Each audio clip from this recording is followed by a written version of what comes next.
경계선 지적 기능 원인 및 특성. 안녕하세요. 지난 시간에는 경계선 지적 기능의 개념에 관하여 살펴보았었죠. 이번 시간에는 경계선 지적 기능의 원인 및 특성에 관하여 살펴보겠습니다.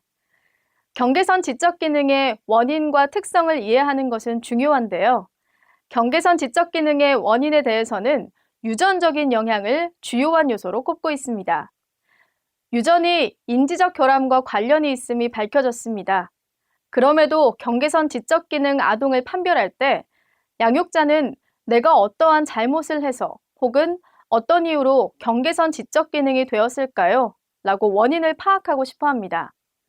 하지만 유전을 포함해 조산, 저체중 출산, 출산 과정에서 문제, 만성적인 영양 부족, 낮은 사회 경제적 수준과 같은 요인들이 영향을 미치지만 어떠한 요인들도 분명하게 밝혀진 것은 아직 없는 실정입니다. 한편 경계선 지적 기능 아동은 비슷한 특성을 가지고 있는 것 같으면서도 경계선 지적 기능 아동마다 인지 혹은 기능의 편차가 나타나 개별적인 특성들을 가지고 있는 듯하다고 하는데요. 따라서 경계선 지적 기능의 아동으로 판별되었다고 해도 각각 나타나는 어려움이나 부적응의 양상들이 다르게 나타날 수 있고 이에 따른 개입 전략도 달라질 필요가 있다고 합니다. 이러한 관점에서 경계선 지적 기능의 원인과 전반 특성에 대해 이해하고 있다는 사실은 아동의 삶에 미치는 영향을 예측하거나 개별적인 지원 및 서비스 계획을 수립하는 데 가장 기본적인 원리가 되며 중요한 과정이 된다고 볼 수 있습니다. 그리고 경계선 지적 기능 아동은 정상 범주에 못 미치지만 장애가 아니기 때문에 양육, 훈육과 교육에 있어 혼선을 빚게 되는 일이 많습니다. 이러한 점을 고려할 때도 경계선 지적 기능 아동의 특성에 대해서 면밀하게 이해함으로써 경계선 지적 기능 아동을 바라보는 시선이나 태도의 변화를 이끌 수 있고 공감할 수 있는 환경을 더 쉽게 조성할 수 있는 바탕이 될 수 있을 것입니다. 경계선 지적 기능 아동과 문제를 분리하여 문제에 대한 접근을 하기 위해서는 무엇보다 경계선 지적 기능에 대한 기초적인 이해가 필요한데요. 아동 개개인의 장점과 욕구를 찾아 지원하기에 앞서 경계선 지적 기능의 인지적, 학업적, 정서적 특성과 경계선 지적 기능의 원인을 이해함으로써 아동의 양육과 자립 지원을 보다 용이하게 하는 데 목적이 있습니다. 이번 시간에는 경계선 지적 기능의 인지적, 학업적, 정서적 특성, 경계선 지적 기능의 연령에 따른 특성, 경계선 지적 기능의 원인에 대하여 학습할 것입니다. 이번 시간을 학습한 후에는 경계선 지적 기능의 인지적, 학업적, 정서적 특성, 경계선 지적 기능의 연령에 따른 특성, 경계선 지적 기능의 원인에 대하여 설명할 수 있습니다. 1. 경계선 지적 기능의 원인.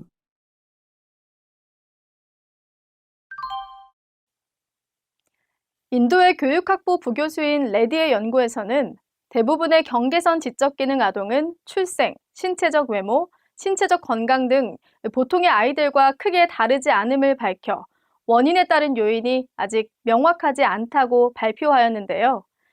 이 연구에서는 가족 구성원의 지능과 지적 수준, 정서적 요인, 개인적 요인, 빈곤을 경계선 지적 기능의 유발 요인으로 구분하고 있습니다.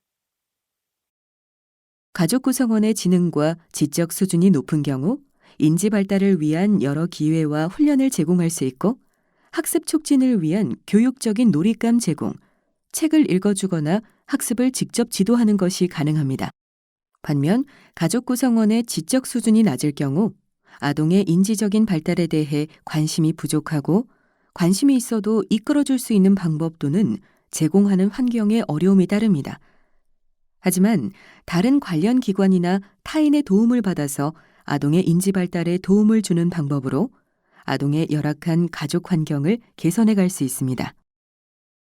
또 다른 요인인 정서적인 요인은 학령기에 도달하기 훨씬 이전부터 심각하고 만성적인 정서적 문제를 가질 경우 인지 기능이 점차 약화되면서 경계선 지적 기능을 갖게 되기도 하는 것입니다. 정서적 문제로 인해 학습이 부진해지고 대인 관계가 좋지 못하게 되면서 자아 존중감이 낮아집니다. 아동의 개인적, 사회적, 정서적 발달에는 자아 개념과 자아 존중감이 중요합니다. 자아 개념은 가정, 또래, 학교에서의 경험에 크게 영향을 받습니다. 또한 개개인의 강점과 약점, 능력, 태도, 가치를 지각하는 방식이며 출생과 함께 발달하기 시작하여 경험을 통해 계속 변화합니다.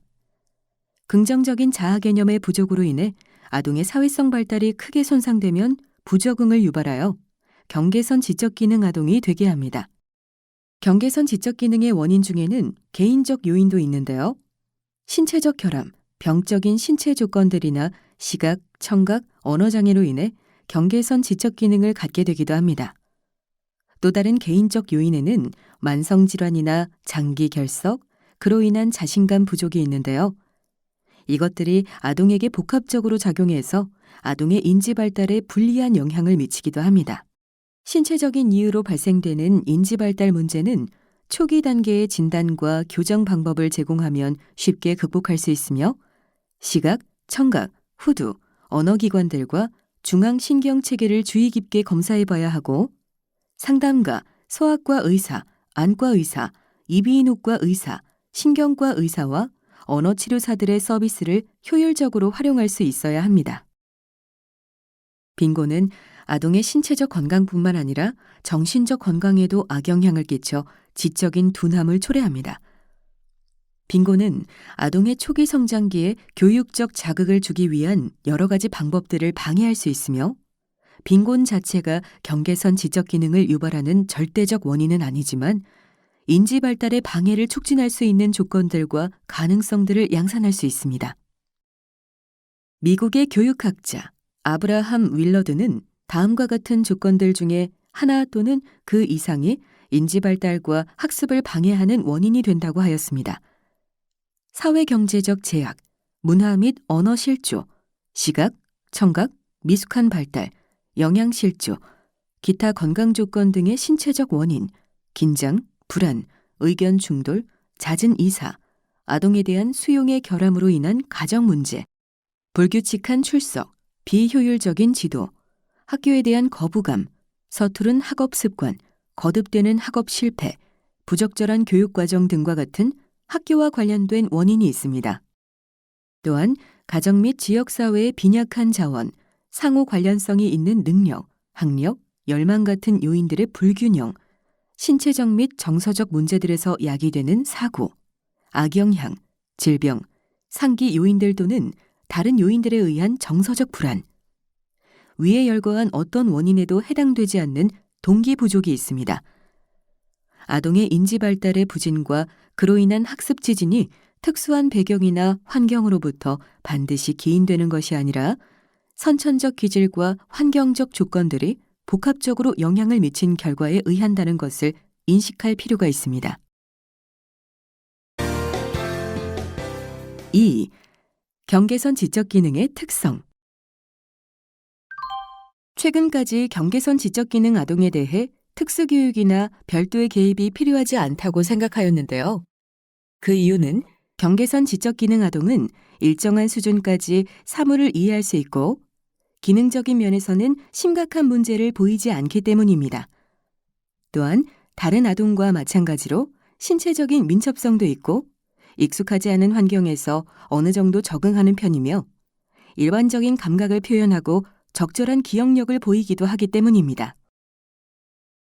그러나 경계선 지적 기능 아동은 일반적인 인지 기능보다는 고차원의 정신적 처리를 요하는 과제를 수행해야 할 때 그 문제들이 확연히 드러나게 되며 이는 곧 학업 성취나 일상생활 부적응으로 연결되기 쉽습니다. 아동들마다 학습 과정에서 생기는 문제의 정도, 인지적 강점과 약점, 경계선 지적 기능의 그 특성들이 일부만 보이기도 하고 전체적으로 나타나기도 하는데요. 경계선 지적 기능 아동의 양육자는 나이가 들면 저절로 나아질 것이라는 기대를 갖지만 나이가 들수록 또래에 비해 여러 면에서 뚜렷한 차이를 보이기 시작합니다. 따라서 생애 주기에 따라 나타날 수 있는 위험 요인을 파악하는 것은 조기 발견과 예방에 중요한 역할을 합니다. 이러한 경계선 지적 기능의 특성은 크게 인지적, 학업적 특성, 정서적 특성으로 나눌 수 있습니다. 대표적인 인지적 특성에는 제한적인 인지 능력과 부족한 기억력, 산만함과 주의력 결핍, 사고 표현의 어려움, 언어 발달 부진이 있는데요. 우선 제한적인 인지 능력에 관하여 알아보겠습니다. 제한적인 인지 능력에는 우선 첫 번째로 추상적인 개념의 이해를 어려워합니다. 직접적으로 지각하거나 경험할 수 없는 사물의 개념을 이해하기 어려워하는 건데요. 예를 들어 사랑, 희망, 삶 등의 추상적인 개념이 있습니다. 예시 문구를 살펴볼까요? 너의 삶은 새장 밖에 있는 자유로운 새와 같니? 아니면 새장 안에 갇혀 있는 새와 같니? 라는 질문을 했을 때 나의 삶과 새를 빗대어 생각해서 질문에 답하는 것을 어려워합니다. 두 번째로 추론을 어려워하는데요.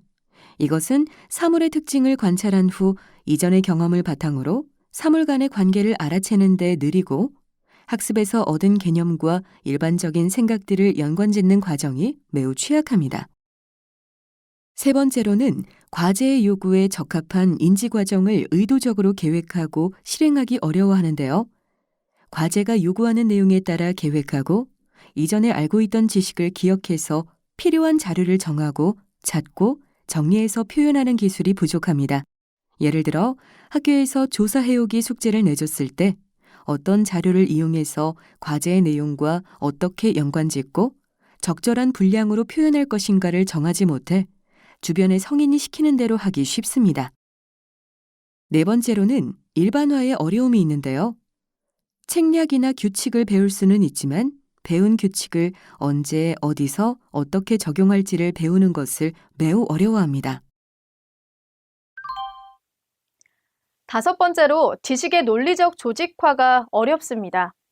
이미 알고 있는 지식과 현재 배우고 있는 지식 간의 관계를 지각하고 이해하는 지식의 논리적 조직화에 어려움이 있으며 지식을 통합하는 능력은 지식과 기술을 다른 영역과 상황에서도 일반화하게 하며 장기 기억에서 작업 기억으로 이동시켜서 유연하게 문제 해결을 위한 전략들을 세우기 어렵습니다.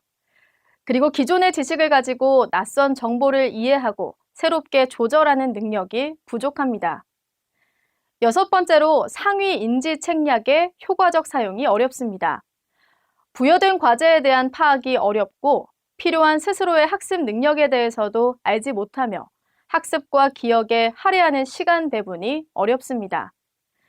자신의 능력을 정확하게 인지하지 못해 단편적인 면만 보고 안다는 느낌이 너무 일찍 들어서 성급하게 학습을 마쳐버리고 내용의 전체적인 파악보다는 단순히 암기하려는 경향이 있어 효율성이 떨어지고 쉽게 지칩니다. 더불어 시간 개념이나 우선순위에 대한 파악이 어렵고 장기적인 목표 달성을 위한 단계 설정이 어렵고 자기감독, 목표 지향적 행동, 계획 능력, 조직화 능력이 부족합니다. 경계선 지적 기능의 인지적 특성으로는 부족한 기억력을 꼽을 수 있는데요. 경계선 지적 기능 아동은 단기 기억, 작업 기억, 장기 기억의 효율성이 낮은데요. 중요한 자극의 변별 및 자극의 분류, 기존에 가지고 있던 정보와의 연관성 찾기, 장기 기억에 이미 저장되어 있는 정보를 필요할 때 회상해내는 정보 처리 과정에 어려움이 있습니다. 경계선 지적 기능 아동이 주로 선택하는 기억 방법은 기계적 암기입니다. 기계적 암기는 논리적 이해 없이 정보를 기억하게 하기 때문에 쉽게 잊어버릴 수 있고 암기 후 구체적으로 사용해야 하는 상황에서는 기억해내지 못하는 경우가 많습니다. 그리고 경계선 지적 기능 아동들은 주로 작업 기억이 부진합니다. 작업 기억은 정보들을 단기 기억을 통해 각종 인지적 과정을 계획하고 순서 지으며 실제로 처리하는 과정이기 때문에 경계선 지적 기능 아동들은 듣거나 읽은 정보를 수초 동안 의식 속에 유지해두는 단기 기억이 필요한 과제를 할 때 또래보다 어려움을 크게 느낍니다. 예를 들면 받아쓰기, 시험, 수업 청취 등에서 어려움을 겪고 타인과 의사소통에서도 적절히 답하지 못하고 맥락을 벗어난 말이나 행동을 합니다. 또한 작업 기억 용량이 적어 처리 속도가 느리고 새로운 정보의 인지적 처리 효율이 떨어지고요. 복잡한 과제나 수학 과제와 같이 동시로 처리할 때 유지해야 하는 정보를 잊어버리거나 처리가 지체되거나 실패할 수 있습니다. 경계선 지적 기능 아동은 인지적, 학업적으로 산만하고 주의력이 결핍되어 있습니다. 주의 집중은 환경의 자극 중에서 선택된 특징에 집중하는 인지 과정을 뜻하는데, 경계선 지적 기능 아동의 주의 집중력은 30분 이상을 대부분 언어로만 설명하는 교육에 집중하기 어려워합니다. 대신 학습 자료가 구체적으로 제시될 때 주의력과 집중력이 크게 상승될 수 있으며, 재미있는 학습에는 상당한 시간 동안 집중할 수 있습니다. 이들의 능력에 적합한 학습의 난이도, 흥미 유발과 활동이 중요한데요. 어느 정도까지의 집중력은 경험과 훈련의 산물이므로 좋은 학습 습관과 주의력을 발달시킬 수 있는 활동을 통해 집중력을 훈련할 수 있어야 합니다. 경계선 지적 기능 아동은 사고 표현을 하는데 어려워합니다. 필요한 단어를 찾고 조합하기를 어려워하기 때문에 무엇을 말해야 할지 모르고 말할 것을 알고 있다 해도 말하는 방법을 찾지 못하며 말을 할 때 망설이거나 반복하거나 얼버무리는 경우가 많습니다. 그리고 종종 논리적이지 못해서 표현의 순서, 배열, 필요한 내용을 간추려 말하지 못하거나 시제나 문장의 순서 등 어법에서 자주 실수를 하기도 합니다. 경계선 지적 기능 아동이 보이는 학업 특성은 다음과 같습니다. 지능과 학업 성취도가 낮지만 특수교육에는 적합하지 않고 지적장애나 학습장애도 아니며 구체적인 방법으로 정보를 제시할 때는 높은 수행을 보입니다. 그리고 개념이나 교육 방법이 추상적일수록 배우기 어려워합니다. 또한 같은 연령의 또래들처럼 기술, 지식, 책략을 전환하거나 일반화하지 못하며 잘 가르쳐주면 배울 수는 있지만 새로운 상황에서 배웠던 개념을 적용하거나 전환하기 어려워합니다. 새로운 소재를 인지적으로 조직화하기 어려워하며 새로운 정보를 기존의 지식체계에 동화시키기도 어려워하고요. 또한 장기적인 목표 관리와 시간 관리도 어려워합니다. 학업에 들이는 시간이 많을수록 도움이 되는데요. 과제 수행 시 일반적인 발달을 하는 또래만큼의 학업 수준을 유지하게 하려면 별도의 연습이나 추가적인 시간이 필요합니다. 경계선 지적 기능 아동은 거의 항상 학업적인 동기가 결여되어 있으며 자아 존중감이 낮아서 정서적, 행동적 문제에 봉착합니다. 그리고 등교 거부와 학교 중퇴 위험이 높습니다. 경계선 지적 기능 아동의 인지적, 학업적 특성 중 언어 발달 부진은 언어적 추론 능력이 감소하고 어휘와 사고를 언어로 표현하는 능력이 지체됩니다. 추상적 개념을 다루는 언어적 능력이 부족해 학업에 부정적인 영향을 끼치며 학습에서 반복된 실패를 하기 때문에 어휘력을 습득하는 데도 방해를 받으며 발달이 저조한데요. 언어가 지연되면 지능이 낮아지는 결과를 나타내기 때문에 경계선 지적 기능 아동에게 어휘력을 증가시키고 언어 발달을 증진시키는 개입은 매우 중요합니다. 또한 언어 발달 부진은 사회적 수용과 학업 능력에 방해가 되는 대표적 특성입니다. 어휘가 확장됨은 경험에 대한 이해가 늘어난다는 것을 뜻하므로 아동의 사고가 확장되고 효과적으로 발달하기 위해서는 언어가 매우 중요한 역할을 합니다. 다른 사람의 말을 이해하는 수용 언어가 부족한 아동은 몸짓을 사용하고 지시 혹은 설명을 반복해야 알아듣습니다. 지시를 마치기 전에 반응하고 지시를 들은 후에도 반응을 하지 않기도 합니다. 그리고 질문받은 내용을 이해하지 못하며 새로운 지시를 할 경우 지시에 따르지 못하기도 합니다. 마지막으로 과거 경험과 다른 사람이 말한 메시지를 받아 이해하는 과정은 내적 언어라고 하는데 경계선 지적 기능 아동은 내적 언어 발달이 느립니다. 그리고 자신의 생각을 표현하기에 적합한 어휘를 기억하지 못하고 몸짓을 사용해 표현하며 자신의 생각을 간단한 문장으로도 표현하기 어려워하며 어휘를 기억하느라 자주 멈칫하거나 그거, 아와 같은 표현을 자주 합니다. 이제 경계선 지적 기능의 특성 중 정서적 특성에 관해 알아보겠습니다. 경계선 지적 기능 아동은 일반적으로 다음의 정서적 특성을 갖는데요.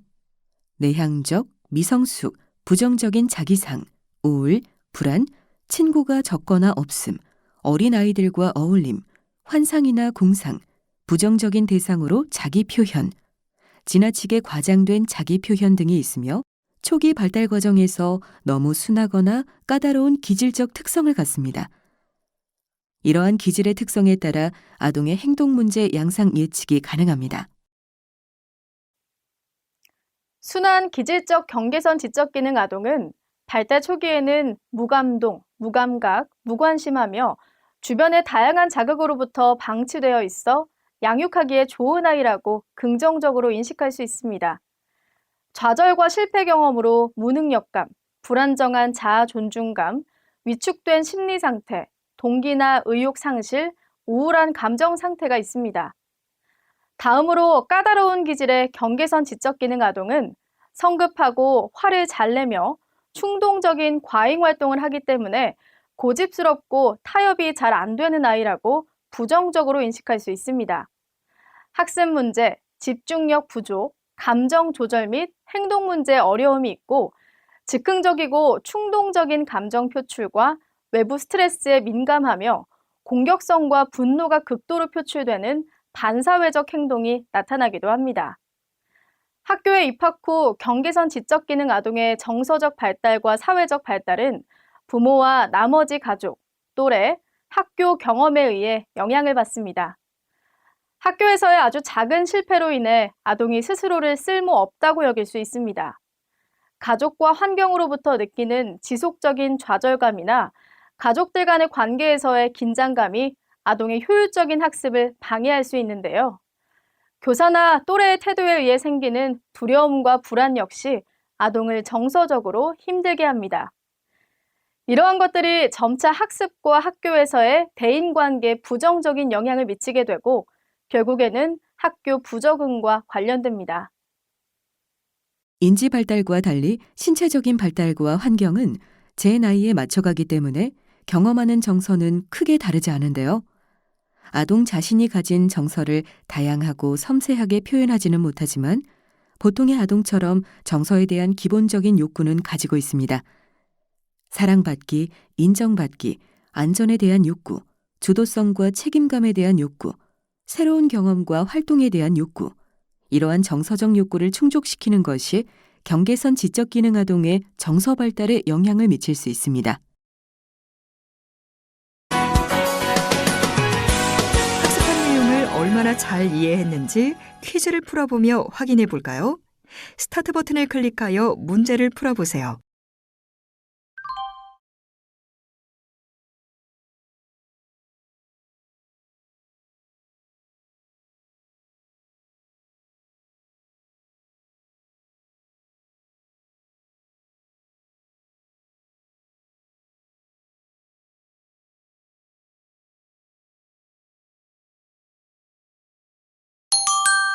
정답입니다.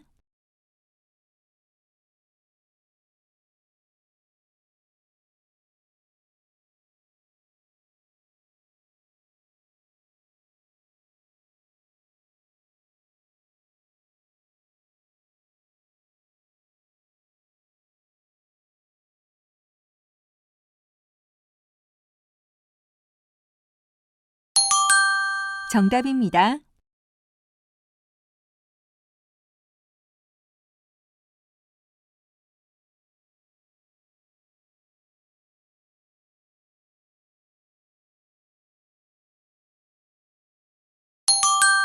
정답입니다.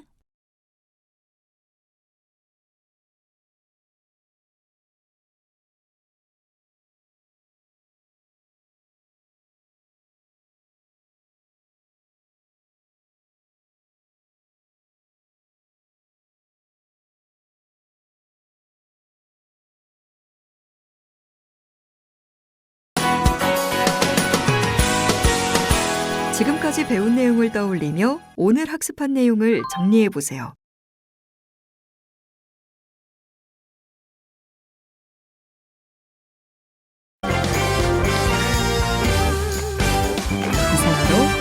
수업을 마치겠습니다. 수고하셨습니다.